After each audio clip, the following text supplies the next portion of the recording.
Hi friends, welcome back to my channel. నేను మీ అరుణ. ఈరోజు మన వీడియోలో రవ్వ లడ్డూని ఎలా చేయాలో చూపించబోతున్నాను.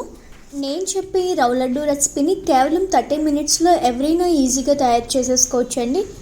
మనకు జనరల్గా రవ్వ లడ్డూ అంటే చాలా గట్టిగా ఉంటుంది కదా, అలా కాకుండా నేను చెప్పే ప్రాసెస్ని ట్రై చేశారంటే కనుక చాలా టేస్టీగా అలాగే మెత్తగా కూడా ఉంటుంది.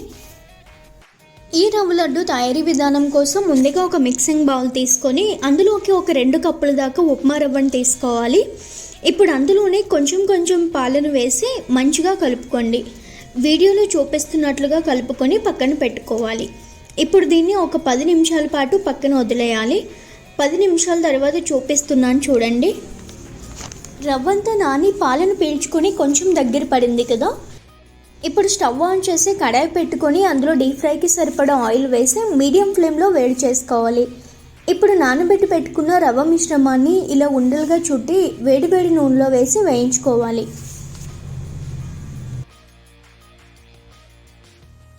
వీటిని మరీ బాగా వేయించాల్సిన అవసరం లేదండి, జస్ట్ కలర్ చేంజ్ అయితే సరిపోతుంది. వీటన్నింటినీ మీడియం టు హై ఫ్లేమ్లో అడ్జస్ట్ చేసుకొని ఒక 5 నిమిషాల పాటు వేయించి ప్లేట్లోకి తీసుకోవాలి. ఇలా ఫ్రై చేసుకుంటే సరిపోతుందండి. ఇప్పుడు వీటిని కంప్లీట్గా చల్లారనివ్వాలి. కంప్లీట్గా చల్లారిన తర్వాత మాత్రమే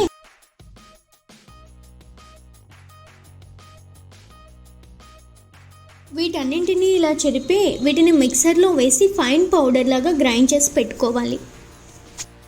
మనం మిక్సీ పట్టుకుంటున్నప్పుడు ఆపి పట్టుకుంటే కనుక మనకి ఫైన్ పౌడర్లా కాకుండా కొంచెం కోర్స్గా పొడిగా అనేది వస్తుందన్నమాట. ఇలా పొడిగా ఉన్నప్పుడు మాత్రమే మనకి లడ్డు అనేది పర్ఫెక్ట్గా వస్తుంది. చూడండి, వీడియోలో చూపిస్తున్నాను, అలా పొడిగా ఉంటే సరిపోతుంది.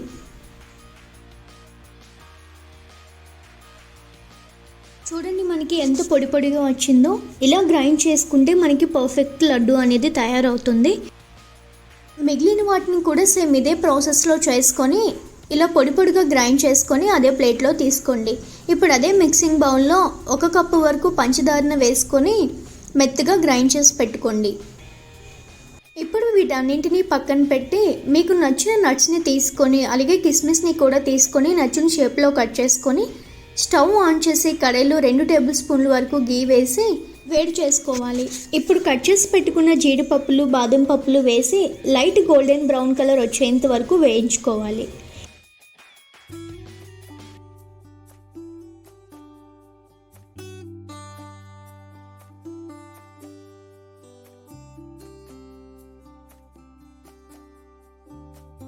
ఇలా వేయించి ప్లేట్లోకి తీసి పక్కన పెట్టుకోవాలి. ఇప్పుడు కిస్మిస్ కూడా వేసి వేయించుకొని ప్లేట్లో తీసి పక్కన పెట్టుకోవాలి. ఇదంతా కూడా మనం మీడియం ఫ్లేమ్లో మాత్రమే చేయాలండి. హై ఫ్లేమ్లో అయితే మాడిపోయే ఛాన్సెస్ ఉన్నాయి.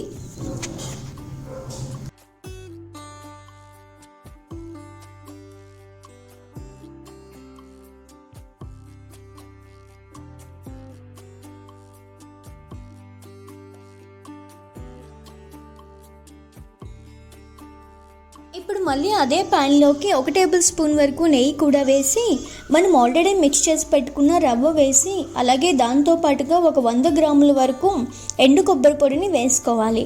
మీ దగ్గర ఎండు కొబ్బరి పొడి లేకపోతే కనుక పచ్చి కొబ్బరినైనా తీసుకోవచ్చండి. అలాగే షుగర్ పౌడర్ని కూడా మనం రెడీ చేసి పెట్టుకున్నాం కదా, ఆ షుగర్ పౌడర్ని కూడా వేసి నెయ్యిలో బాగా కలిసే విధంగా కలుపుకోవాలి. ఇప్పుడు అందులోనే వేయించి పెట్టుకున్న నట్స్ని కూడా వేసి బాగా వేయించుకోవాలి. ఇలా మొత్తం అన్నీ వేసాక నెయ్యిలో బాగా కలిసే విధంగా మొత్తం కలుపుకోవాలి. ఈ విధంగా కలిపిన తర్వాత ఇందులోకి కొంచెం యాలకుల పొడిని వేసి మరొకసారి కలిపి స్టవ్ ఆఫ్ చేసుకోవాలి. నాకు ఇక్కడ చిన్న క్లిప్ మిస్ అయిందండి, మీరైతే ఇలాచీ పౌడర్ని యాడ్ చేసుకోండి. స్టవ్ ఆఫ్ చేశాక ఈ మిక్సర్ని అంతా కొంచెం చల్లారనివ్వాలి. కాస్త చల్లారాక ఇలా గోరువెచ్చగా ఉన్నప్పుడే ఇలా మీకు నచ్చిన సైజులో రవ్వ లడ్డు చేసుకోండి. అంతేనండి, చాలా సింపుల్గా ఇంట్లోనే చాలా ఈజీగా రవ్వ లడ్డూని తయారు చేసేసుకోవచ్చు. అలాగే చూడండి ఎంత జ్యూసీగా వచ్చిందో. ఇలా నేను చెప్పే టిప్స్ని కనుక ఫాలో అయ్యి చేశారంటే పర్ఫెక్ట్గా రవ్వ లడ్డు అనేది తయారు చేసేసుకోవచ్చు. చాలా టేస్టీగా ఉంది, అలాగే జ్యూసీగా కూడా ఉందండి. అలాగే మీకు నా వీడియో నచ్చిందని అనుకుంటున్నాను. నచ్చినట్లయితే కనుక ఈ రెసిపీని మీరు కూడా ట్రై చేసి ఎలా వచ్చిందో నాతో కామెంట్ బాక్స్లో షేర్ చేసుకోండి. అలాగే నా వీడియో నచ్చినట్లయితే లైక్ చేసి షేర్ చేసి నా ఛానల్ని సబ్స్క్రైబ్ చేసుకోండి. Thank you for watching.